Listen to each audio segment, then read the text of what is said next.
What's going on, everybody? Welcome back to another video. Today I'm going to be talking about Strangeland.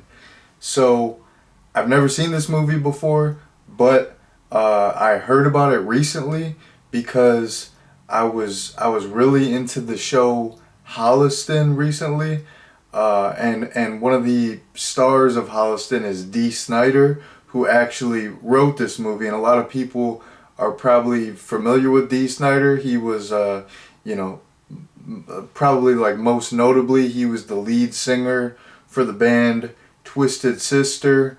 He also did a lot of solo music, and he's been in various, you know, movies and television shows over the year. Oh, over the year, yeah, this year he's been in like 50 projects. But anyways, he stays busy. He kind of dibble dabbles in all kinds of stuff, but most notably he's like a rock musician, and I was watching Holliston recently, like around the time I was doing all the Hatchet reviews, and Snider actually plays Adam Green's and Joe Lynch's boss on the show, and Snider is absolutely hilarious in the show. He kills it. He's one of the best characters, one of the funniest characters in the show. So one thing led to another, and I think I was just looking up stuff about the show, and then somehow I found out that Snider wrote this one horror movie called Strangeland, and I'm like, and I looked at like photos of it, and his makeup in the movie is cool. He's got like all these face tats and piercings and like red hair.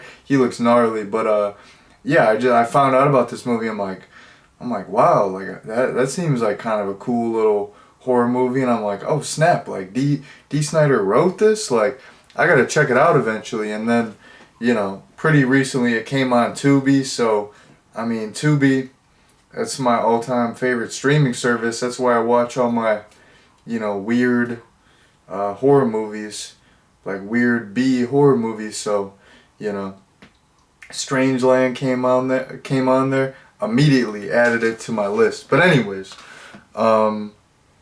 after watching the movie, my overall opinion of the movie is, it was pretty decent. The concept was like extremely fresh, extremely ahead of its time. I really liked, so like in addition to writing the movie, I kind of mentioned this. Snider plays the main antagonist, like the main killer or whatever. I thought like he did really well in the role. I thought the concept, the whole internet thing, and then his character was kind of like a sadomasochist. It says in like the plot description that he's a sadist, but I mean he likes inflicting pain on himself and others. So I'm just gonna say he's a sadomasochist. So I kind of liked that aspect of the character, and just like the lines he delivers. There are all these quotes from this one guy. He's like the head of the modern primitive movement or something like that. Like the way the killer speaks is almost in these like metaphors or like weird analogies or whatever. So yeah, I liked the killer. I liked the internet concept, super fresh, like the whole chat room thing. This came out in 1998, and Snider probably wrote it several years before, so he was ahead of the game on the whole internet thing. So super fresh. The stuff that I didn't like about the movie, some of like the practical makeup effects were pretty bad, and then the story and the characters were not the strongest. Like a lot of the characters in this were kind of dull, kind of bland, and then the story was serviceable, but the thing about it is, I feel like some things were too convenient or easy later on. Like they would just find all the victims, or they would just find like the detective would just find the killer, and easily best him. Like I feel like some stuff was too convenient, and maybe like the pacing was off slightly as well. Like maybe that's why it seems so convenient, because it's like, okay, they're searching for someone. Oh, they found him. Like maybe at certain parts of the movie the pacing was too quick, you know. But like I said, there was probably more that I liked about this movie than stuff that I did not like. But anyways, I pretty much like talked about like a majority of the points that I wanted to hit on. So basically, I gotta get a plot summary out of the way here before I wrap things up. So the movie centers around this guy named Captain Howdy, who's played by Snider. Like I said, he's a sadomasochist. He has like the gnarliest piercings. He has like scars all over his body. He's got all kinds of tats. He's got like tribal tats everywhere. His whole side of his face is all covered in tribal tats. Like he likes inflicting pain upon himself. He finds it pleasurable, and he likes inflicting pain on others. And it's almost like a spiritual thing for him. Like it's like a way, like he feels like it's like maybe gonna like bring him enlightenment. I don't know. But anyways, you got this Captain Howdy character. He's lurking on the internet, in these chat rooms, chatting up young girls, and for some reason, like, he's just got mad riz like that. And look at me using Gen Z slang on here. I never even use that in real life. I don't even know why I said that, but it works for this situation. You know, he's like, the ladies just love him and they want to party with him because he's like got away with like, he's a good texter, you know? He would kill it in the internet dating game. He would kill it on Tinder, you know? I don't know. Plus, like, I feel like, you know, everyone has face tats nowadays, so like he would like, people think he looks cool, like he's got a cool look. So anyways, basically, you know, Captain Howdy is rizzing up these girls. He's in the chat rooms. They want to party with him, and he kidnaps these girls. He kills one, and then one of the girls he just tortures. She happens to be the daughter of this, you know, detective, and the detective, you know, finds Captain Howdy. And so Captain Howdy, you know, you would initially think, okay, he killed someone, he's torturing people, he's gonna go to jail for a long time. But, you know, the like the jurors, basically they come to the conclusion that, you know what, he's insane. Let's just put him in a, you know, mental institution for a while.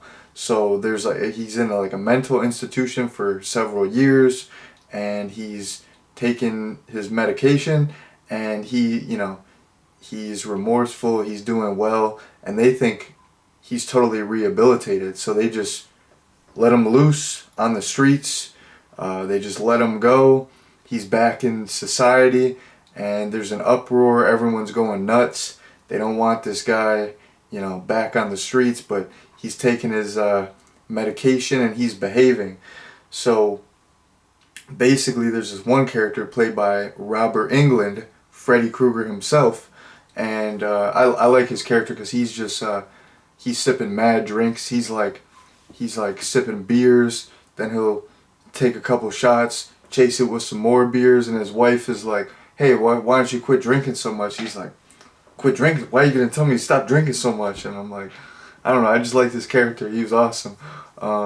He was but anyways, his Robert Englund's character's daughter is out, you know, having sex with her boyfriend, and she's out late, and he thinks, Robert Englund's character thinks that she was captured by Captain Howdy.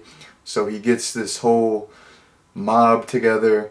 They like try to kill Captain Howdy, but they're like, they think they killed him, but they're unsuccessful. And Captain Howdy lost his medication. He had this near-death experience, so he got to experience like this rush of pain and this adrenaline. So he's back at it. Like the rain is washing that away his makeup, because he was like, once he was rehabilitated, he was wearing makeup to cover up his face tats. But basically, like the rain washes away his makeup, and he's like he almost died. He's back at it. He's Captain Howdy again. So he once again captures the sheriff's daughter. It's just really easy to capture her. I don't know. So he captures her, captures some other people. He's torturing her and some others, and the sheriff comes after him. So that is the basic plot summary. I mean, I kind of said the entire movie, but what are you gonna do? So yeah, like I said, I did talk about a lot of stuff that I had here in my notes, a lot of stuff that I wanted to talk about, but getting into, there are like a couple points that I want to flesh out more. So basically, I kind of touched on this, but the fact that this centers around, some dude lurking on the internet was super fresh. It came out in 1998, but I like how it's like the whole, you have like the whole chat room angle. He's meeting people on chat rooms because, me personally, I never experienced chat rooms because I'm, like a little bit, like that was not my time. Like I wasn't born until like the late 90s, so I didn't experience chat rooms. Like people who grew up in the 90s, have told me about chat rooms. Like my manager, she was like a kid in the 90s, and she would talk about like how chat rooms were like the biggest thing ever, and like people, you would just be on chat rooms all day, and it was like so unregulated. And she was talking about how like the internet in the 90s was like peak internet, like it was so unregulated, and it was like the Wild West. So I think the fact that it was focusing on chat rooms was cool, because since I did not get to experience them, I got to like vicariously live through the movie and see what chat rooms were like, and they did look like they were pretty fun, honestly. Like if you're like a teenager or even like a younger kid or whatever. But I like the whole, like seeing the chat rooms, and it was very topical at the time because like chat rooms were big, but at the same time it was kind of fresh and unique. Like nowadays, I feel like at least once a year there's a horror movie about some internet related thing. Like before this, I don't even know if there was like an internet related horror movie. Like it was kind of ahead of its time, and I liked the whole chat room angle. And I think it's cool that you have with this movie a horror movie that like kind of has some internet related concepts, because like I said, the internet at this time was newer. It wasn't as regulated as it is today, so that almost makes it slightly scarier, And nowadays people have seen everything on the internet. You can't fool people nowadays. Every scam in the book, every catfish situation, every gimmick, every like marketing gimmick, like people have seen it all nowadays. They're unfazed. Like you can't get anything past anyone on the internet nowadays. People have seen it all. So I thought the fact that like this came out in the 90s when people were not hip to like all this internet trickery and people being creepazoids on there, like it was cool. Like I think it was like the time in which the movie came out kind of helped make the concept even scarier than it would be if this came out today. So yeah, I really liked all the internet stuff. And the other thing that I want to talk about is I liked the killer's motivation, because there's so many killers that they're killing for revenge, or maybe they're they're killing to kill, or they're killing because they have to kill everyone in their bloodline. You know, there's so many motivations that we see over and over and over again, and the whole motivation where, you know, he like finds pleasure and pain himself is really interesting, because like when I was watching the movie, I was thinking, you know, he doesn't look at his victims like victims. Like he I don't think he necessarily is trying to punish these people.